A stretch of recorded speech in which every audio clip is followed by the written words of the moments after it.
¿Es posible que todo lo que te han contado sobre un país sea una mentira?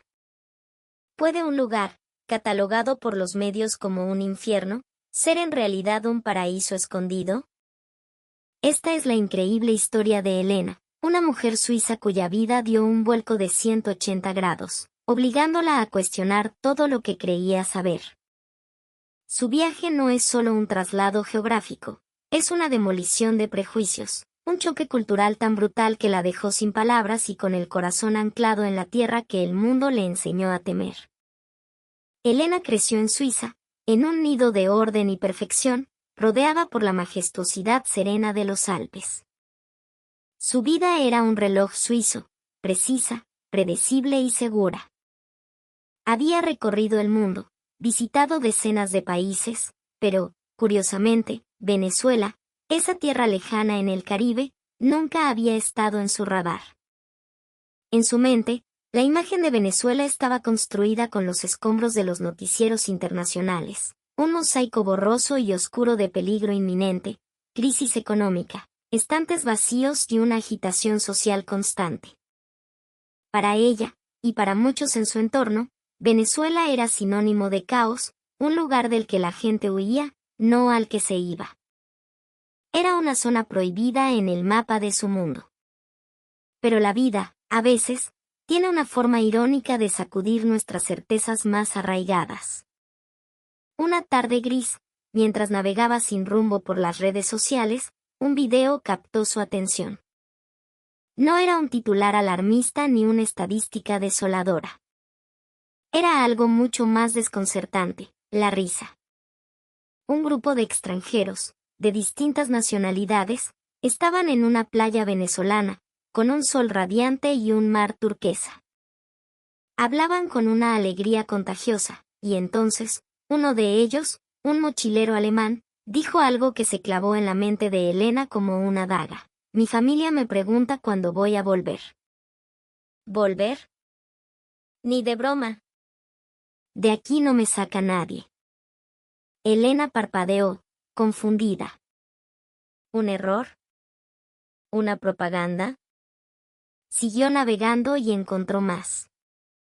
Una chica francesa en una azotea de Caracas, con el imponente cerro El Ávila de fondo, brindando con sus amigos y diciendo, encontré en Venezuela un calor humano que no cambio por nada. Un estadounidense mostrando un apartamento moderno en Altamira, riéndose mientras decía, me dijeron que aquí no había nada.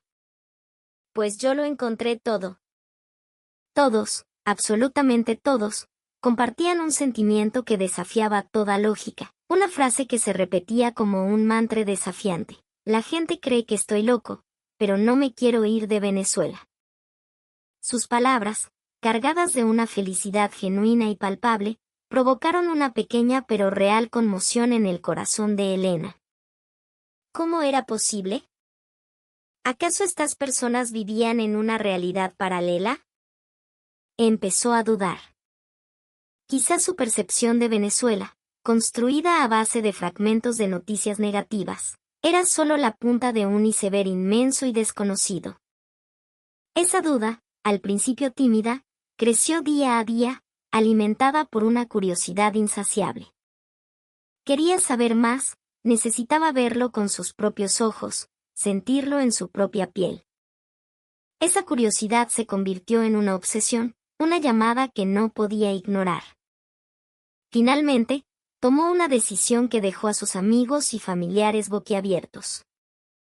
Una decisión radical, casi una locura. Elena decidió mudarse a Venezuela. Por supuesto, el miedo estaba ahí, latente.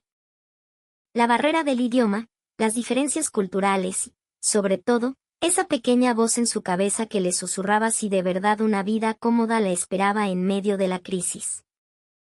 A pesar de todo, la emoción por lo desconocido superaba con creces cualquier temor.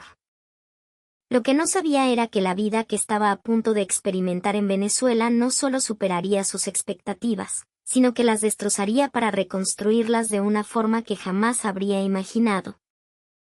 Antes de aquel día fatídico en las redes sociales, el interés de Elena por Venezuela era prácticamente nulo. Suiza, su patria, es un país formidable, seguridad de primer nivel, la belleza sobrecogedora de los Alpes, un estado de bienestar casi perfecto. Jamás había considerado seriamente la idea de emigrar.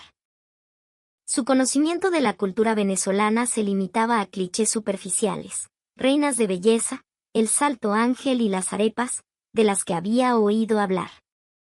Pero esas ideas estaban sepultadas bajo una montaña de rumores negativos que le llegaban de terceros, que Caracas era una de las ciudades más peligrosas del mundo, que la escasez era la norma y que la vida diaria era una lucha constante por la supervivencia. Estos relatos habían moldeado, sin que ella se diera cuenta, un estereotipo sombrío e inflexible. Sin embargo, los testimonios de aquellos extranjeros en las redes sociales habían dinamitado esa imagen. En sus publicaciones, sus rostros irradiaban una alegría que no encajaba con la narrativa de la supervivencia. Mostraban videos de rumbas que duraban hasta el amanecer, de una camaradería y solidaridad que parecía incondicional. Hablaban de apartamentos espectaculares en zonas como Las Mercedes, con vistas que quitaban el aliento, de la majestuosidad omnipresente de El Ávila, la montaña guardiana de Caracas, y de una calidez humana que te hacía sentir en casa desde el primer día. ¿Será posible que esto sea tan chévere?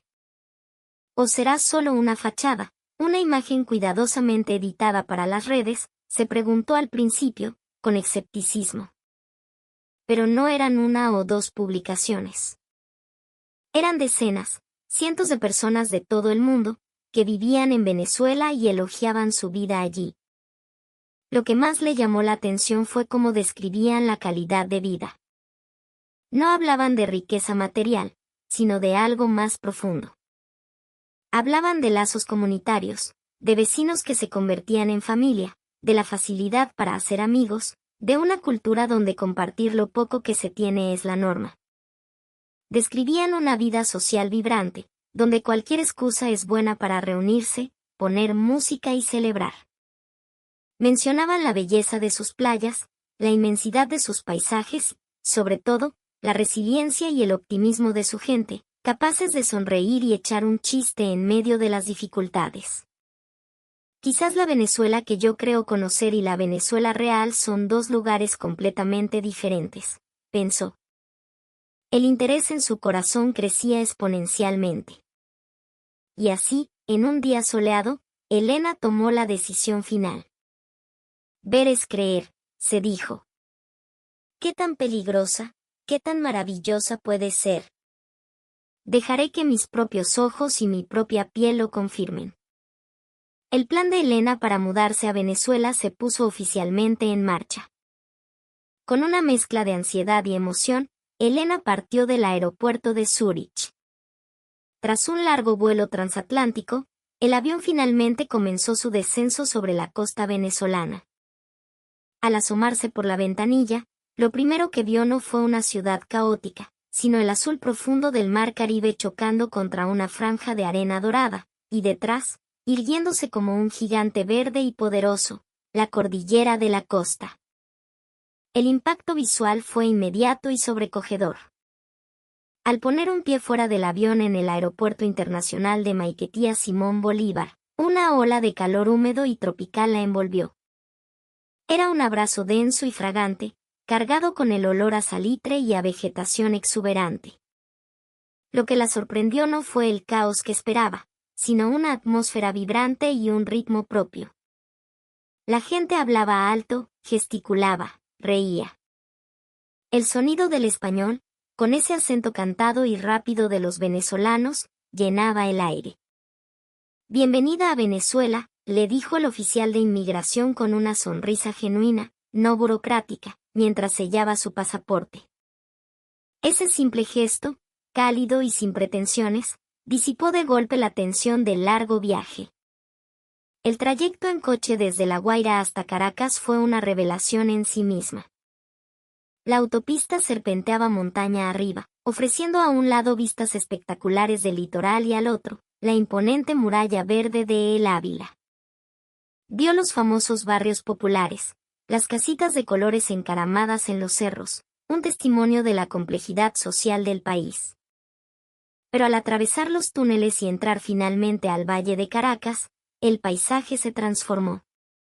De repente, estaba rodeada de modernos edificios, frondosas avenidas y un movimiento incesante que demostraba que, a pesar de todo, aquella era una ciudad viva, pulsante. Su nuevo hogar era un apartamento en Altamira. Siempre había asociado Venezuela con la precariedad, pero cuando abrió la puerta, su estereotipo se hizo añicos. El espacio no era enorme como su piso en Suiza, pero era luminoso y estaba increíblemente bien diseñado. Lo que la dejó sin aliento fue el enorme balcón, con puertas de cristal que se abrían de par en par, borrando la línea entre el interior y el exterior. Y allí, frente a ella, imponente, majestuoso, estaba el Ávila. La montaña no era un simple paisaje, era una presencia viva, un guardián que parecía vigilar cada rincón de la ciudad. El apartamento tenía detalles que la sorprendieron, como el suelo de terracota pulida que mantenía el ambiente fresco y un diseño abierto que invitaba a la brisa a circular. Era un espacio pensado para disfrutar del clima, para vivir de cara a la naturaleza. A los pocos días, mientras luchaba por entender cómo funcionaba la bombona de gas, oyó que alguien tocaba a su puerta. Era su vecino de al lado, un hombre de su edad llamado Carlos. «Epa, vecina. Nueva por aquí», dijo con una sonrisa amplia. «Soy Carlos, a la orden. Veo que andas como enredada con esa vaina. Si quieres te echo una mano. Y cualquier cosa que necesites, me tocas la puerta, ¿oíste?» Sin pena. Elena quedó paralizada por un instante. En Suiza, podrían pasar años antes de cruzar más de 2 palabras con un vecino. Aquí, en menos de una semana, un extraño le ofrecía su ayuda incondicional. Ese fue su primer encuentro con la solidaridad venezolana, ese don de dar sin esperar nada a cambio. Carlos no solo le ayudó con el gas, esa misma tarde le trajo un plato de pabellón criollo que había cocinado su mamá, para que pruebes lo bueno, le dijo. En ese momento, Elena sintió que no solo había llegado a un nuevo país, sino quizás, a un nuevo tipo de hogar. La vida en Caracas apenas comenzaba, pero ya sentía como sus viejos paradigmas empezaban a resquebrajarse. Tras unas semanas en Venezuela, Elena comenzó a establecer una rutina, y cada nuevo día traía consigo una sorpresa que desafiaba sus prejuicios. Su primera visita a un mercado municipal fue una experiencia sensorial abrumadora. En Suiza, los supermercados son templos de eficiencia y orden, pero el mercado de Chacao, para ella, era un festival de vida, un parque temático para los sentidos. El aire estaba impregnado de una mezcla de olores, el dulzor de los mangos maduros, el aroma terroso del cilantro fresco, el perfume de las guayabas. Los puestos rebosaban de colores vibrantes, con montañas de frutas y verduras que parecían obras de arte. Plátanos, aguacates de un verde cremoso, lechosas gigantescas, parchitas arrugadas que prometían un jugo celestial. «Prueba esta, Catira, está dulcita como un beso», le gritó un vendedor con una sonrisa pícara, ofreciéndole un trozo de mango en la punta de su cuchillo. La fruta se deshizo en su boca, una explosión de sabor tropical, dulce y refrescante. El vendedor no solo le vendió la fruta, le explicó cuál era el mejor para jugo, cuál para comer así, y le contó un chiste. Esa interacción humana, tan directa, tan cálida y personal, era algo que rara vez experimentaba en las cajas de autopago de Zúrich. Se dio cuenta de que aquí comprar no era una simple transacción, era una conversación, un intercambio. Y los precios, a pesar de lo que había oído sobre la hiperinflación, le parecieron increíblemente asequibles para la calidad y frescura de los productos. La abundancia y la vitalidad de aquel lugar contradecían frontalmente la imagen de escasez que tenía grabada en la mente. Pero la revelación culinaria definitiva llegó de la mano de Carlos, su vecino, quien una noche la llevó a una arepera en la Castellana. El local era sencillo, ruidoso y lleno de gente. El olor a maíz tostado flotaba en el ambiente. Elena, abrumada por el menú, dejó que Carlos pidiera por ella.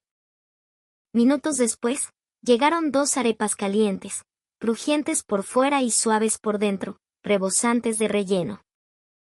Una reina pepiada para ella, una mezcla de pollo desmenuzado, aguacate y mayonesa. ¿Y esto? Esto es comida rápida, pensó. Dio el primer mordisco. El calor del maíz, la cremosidad del relleno, la perfecta combinación de sabores. Fue una epifanía. Cerró los ojos y sonrió. Era más que delicioso, era reconfortante, era auténtico. Era el sabor de un país entero en un solo bocado. En ese momento entendió que la riqueza de Venezuela no se medía en su economía, sino en la alegría que su gente podía crear con algo tan simple y maravilloso como la masa de maíz. De vuelta en su edificio, Elena comenzó a notar los pequeños detalles de la comunidad. El conserje, el señor Manuel, siempre la saludaba con un buenos días, mi niña, que Dios me la cuide. Los vecinos en el ascensor no solo asentían con la cabeza, sino que iniciaban una conversación. ¿Cómo está, vecina?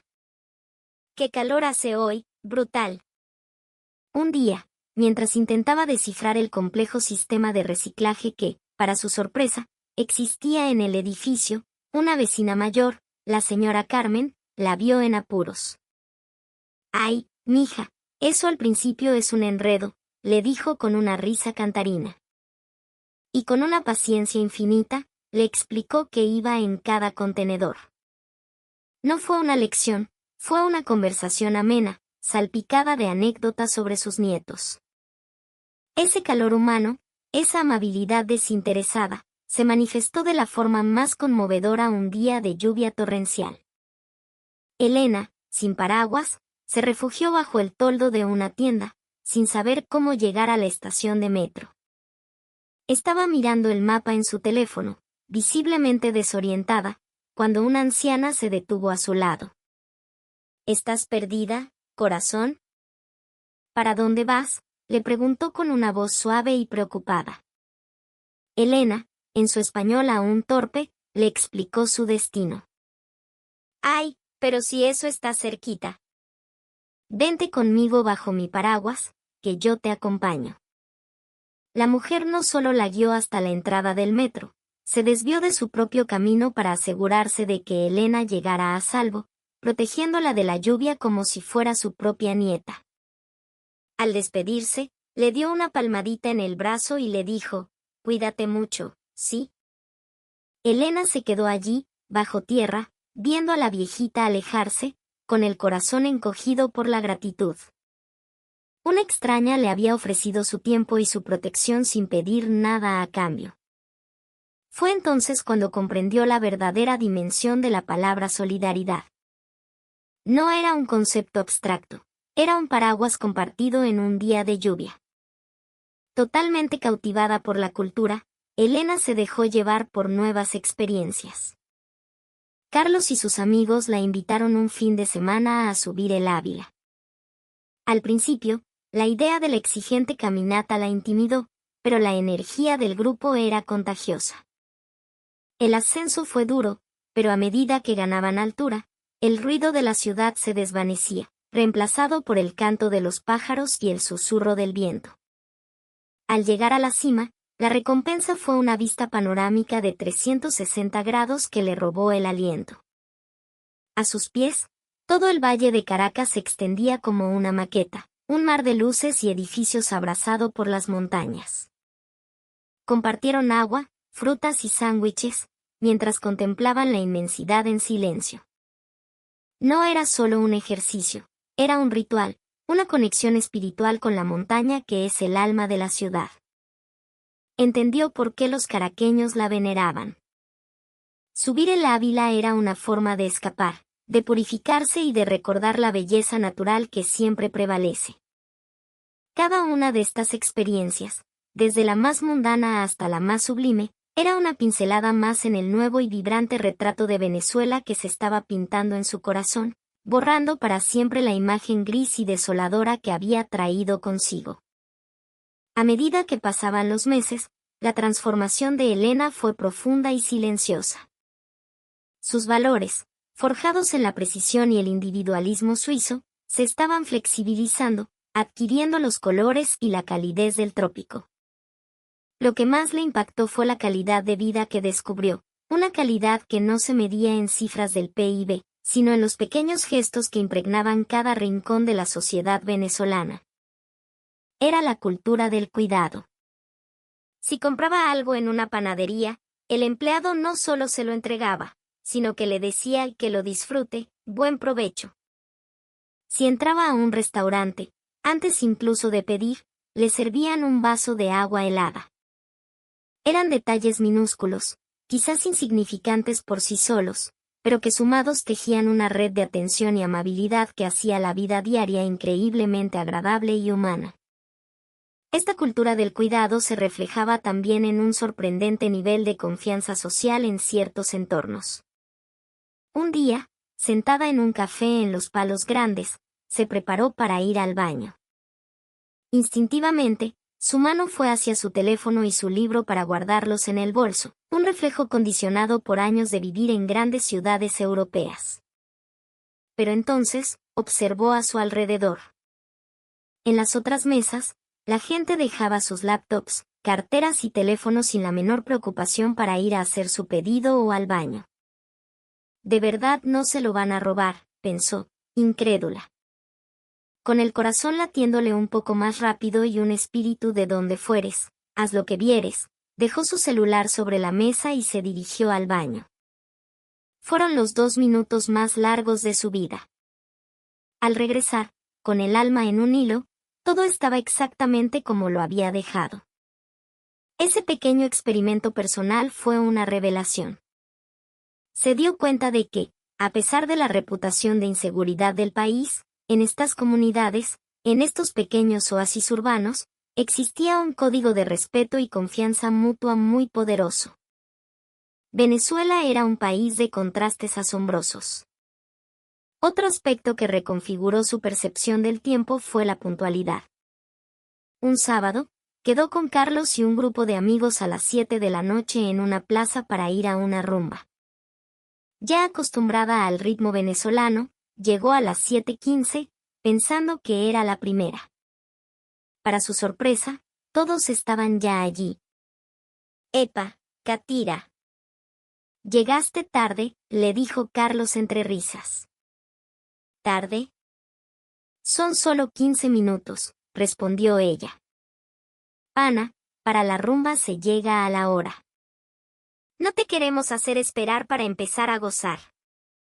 En ese momento entendió que la famosa impuntualidad latina tenía sus matices. Para las cosas importantes, para el disfrute compartido, el respeto por el tiempo del otro era sagrado. Elena ya no era una simple espectadora de la cultura venezolana, la estaba absorbiendo, la estaba viviendo, permitiendo que la transformara. Participó en la celebración de la Navidad, aprendiendo a hacer hallacas con la familia de Carlos, un ritual que duraba días y llenaba la casa de risas y música. Se enamoró de la gaita zuliana y descubrió que en Venezuela la Navidad no es una época silenciosa y fría, sino una explosión de fiesta y alegría. Se maravilló al ver cómo, incluso en tiempos difíciles, la gente encontraba la manera de celebrar, de compartir, de mantener vivas sus tradiciones con un orgullo inquebrantable. Descubrió que la verdadera riqueza no estaba en tener mucho, sino en saber disfrutar de lo que se tiene, en valorar los lazos humanos por encima de todo. Sin embargo, el tiempo es inexorable, y el día que tanto temía finalmente llegó. Una llamada desde Suiza le comunicó que debía regresar por un asunto familiar impostergable. La noticia le cayó como un balde de agua fría. La idea de abandonar la vida que había construido, de dejar atrás a las personas que se habían convertido en su familia, le oprimía el pecho. En el trayecto hacia el aeropuerto, miraba por la ventanilla del coche el paisaje familiar de Caracas, pero esta vez con una profunda melancolía. Antes de venir, pensó, creía que Venezuela era un lugar del que había que escapar. Qué equivocada estaba. Ahora sé que este país tiene una magia, un alma que ningún noticiero puede capturar. Suiza es mi hogar, pero Venezuela. Venezuela se ha convertido en mi casa. En el bullicio del aeropuerto, mientras esperaba para facturar su equipaje, sacó su teléfono y repasó las fotos de los últimos meses, la cima de El Ávila al amanecer, el rostro sonriente de la señora Carmen, Carlos enseñándole a bailar salsa en una fiesta, el plato de pabellón que le cambió la vida. Cada imagen era un tesoro, un fragmento de una experiencia que la había enriquecido de formas que nunca podría haber previsto.